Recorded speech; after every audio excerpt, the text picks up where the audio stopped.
nga okuyiriba tekunnajja twasooka n'ekigambo ekya nekolera jange. Nekolera jange ye muntu eyabeeranga nga talina ofiisi naye ng'ate buli lunaku asobola okudda ewaka n'akaveera. Nze naye manyi nekolera jange ye muntu nga ye bosi w'obulamu bwe nti nekola byange. Ate okola naka business kange. Sina akanfuga. Okola bibyo gw'obigula. Osebo omulimu guba gwange. Omulimu guba gwange. Guba gw'abalala. Obeera oweereddwa obuvunaanyizibwa okukola ekyo naye omulimu teguba gugwo. Omulimu okuba ogugwo kibeera kitegeeza by'okola bibyo. Kale otaba nekolera jange. So nekolera jange ye muntu gwe tuwa obuvunaanyizibwa ennaku zino gwe tuyita omuntu omuyiribi. Toyina ofiisi emanyiddwa naye ng'ate buli lunaku osobola okukeera n'ogenda n'odda ne ssente. Kibeera kitegeeza ki ekyo? Ye ofiisi esinga okusasula mu nsi yonna. Era nyina we teetaaga capital w'omuyiribi. Tugenda kubabuulira okuyiriba bintu ki bye weetaaga. Kubanga ekigambo kuyiriba abantu batera okukikozesa naye tebamanyi okuyiriba bakukuuma batya. N'obeera omuyiribi eyeesigika. Waliwo abayiribi abeesigika ne wabeerawo n'abayiribi abayitayo. Ng'okuyiriba akuyiriba. Omulimu omuyiribi naye ate nga nagwo aguyiriba. Ng'agweyizaamu. Nyina mukwano gwange awo ku Kyamutawaazi. Atera okuwunguza Uganda flag eno gye tuteeka ku gundu. Peesa eryo lye tuteeka wano mu kooti. Naye bw'omugamba nti nkeetaaga ngagamba weekali. Kubanga nali nga ntera ggulira ku ssimu. Kakati olunaku lumu ne ntuukayo mu dduuka ne mugamba taata mbadde kali akantu kaffe kamenyeka ne mbadde njagala yakalala nanga tuulaawo nkaleeta. Ne mugamba ate lwaki ntuula wano bwe kabaako ne gye kalindagirira ngende nkere nanga ate gwe otusomesa bino. Ndeka ngende nkakime. Yali wa mazima nanga eri nkajjayo ku ebiri ogenda kagula egi. Ne tekyamutwalira ddakiika ogenda okukayiriba okkandeetera. Era ng'enkola yange bweri nze mpagira nnyo omuntu atanoonya ssente za kwonoonera mu mabaala n'ebifo ebirala naye mpagira nnyo omuntu anoonyeza awaka ekyokulya. Akantu akeera nenkasasula naye nga yakayiriba buyiribi.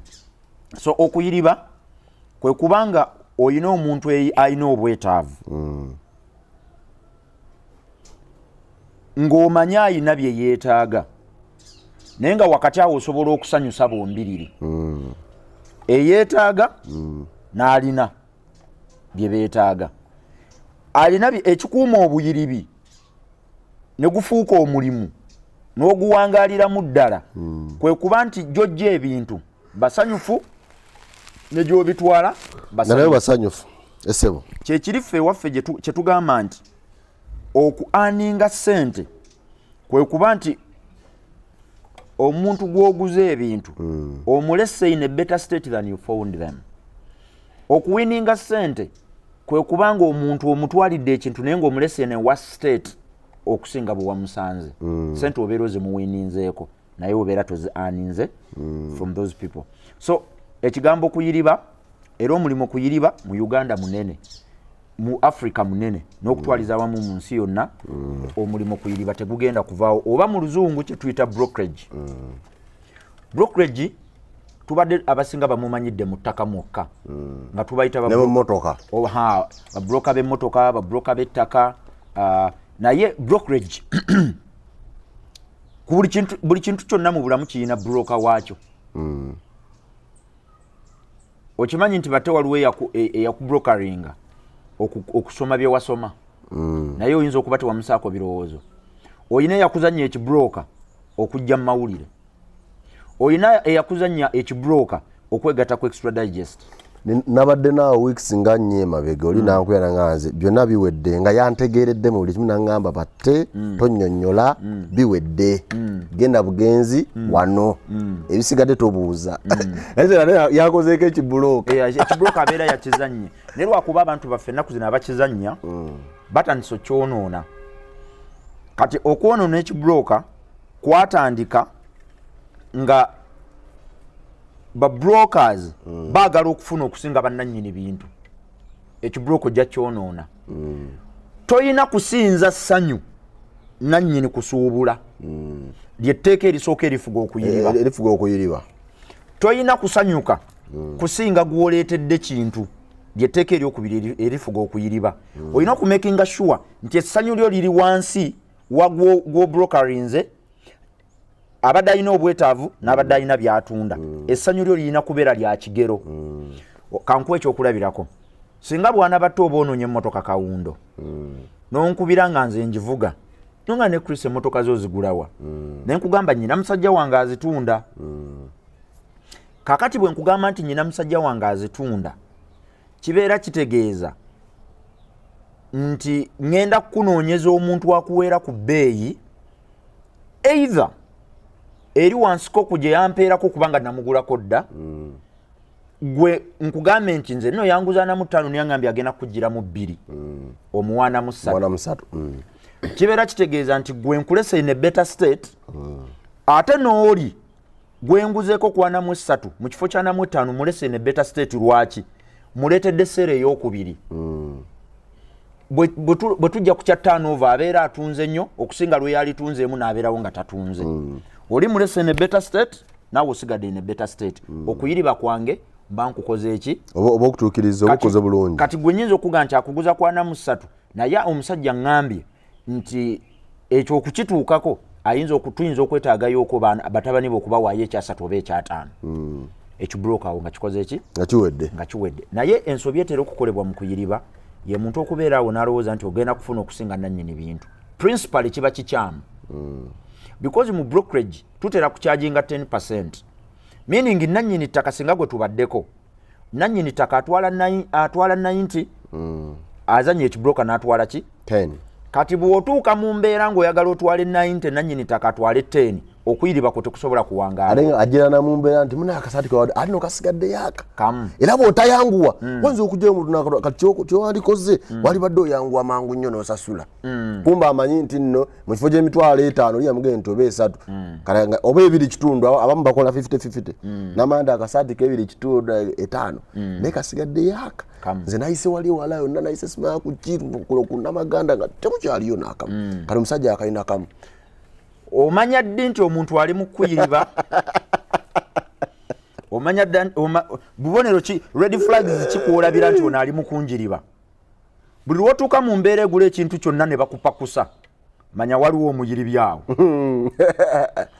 oli ka narrowing down options emu oba 2 manya bali mu kuyiriba because engeri ennyangu ey'okutundamu ekintu ng'okiguza omulala kwe kumulaga nti abakyetaaga okusooka ennamba nnene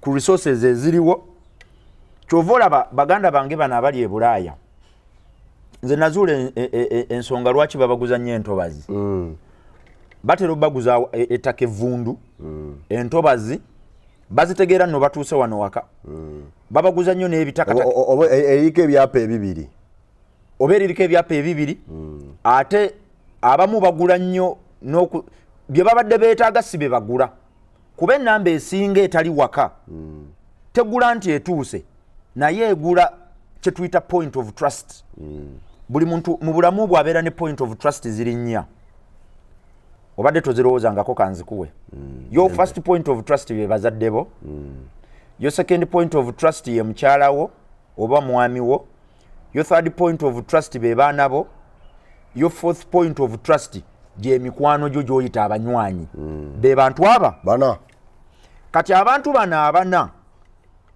batuyiriba naye tubeera tetumanyi okimanyi nti mukadde wasobola okuyiriba bulungi nnyo kakati muzeeyi mutyaba ku kyalo Buwembo bw'amanya nti oli yukke sente ozirina naye togenda kukola decision egula mangu ayita mu maama oba taata kati ebbeeyi gye balamulira maama tebasobola gikulamulira tojja kukkiriza ng'agamba maama wo mbadde nsaba awantu wano ogulewo naye agamba maama akimanyi talina ssente kati maama olw'okubanga she's your first point of trust agenda kukubira essimu agambe waliwo mukwano gwange ayina ekizibu atunza kizibu ayina eka z'emmwanyi 10 naye azitunda obukadde 4 aŋŋambye wiiki eno bwe sifuna agula waliwo omuntu omulala agenda omuwa ssente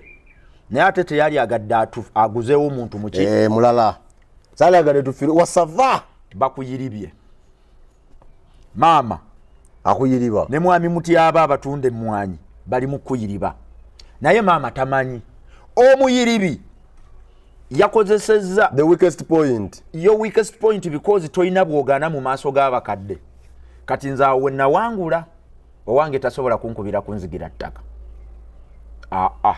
bwe mba ndyagala nga amaze okuŋŋaanya ebirigula abalitunda manyi kati nze lwaki mukadde wange muzza mu nkaayana z'ettaka kubanga bwe banferera yasookayo nga sinnajja ng'omunyiigira kakati awo okuriyetinzeewo embeera etuukira okunyiigira maama wo naye ate nga tewaali munyiigidde singa wakola the right thing onfuna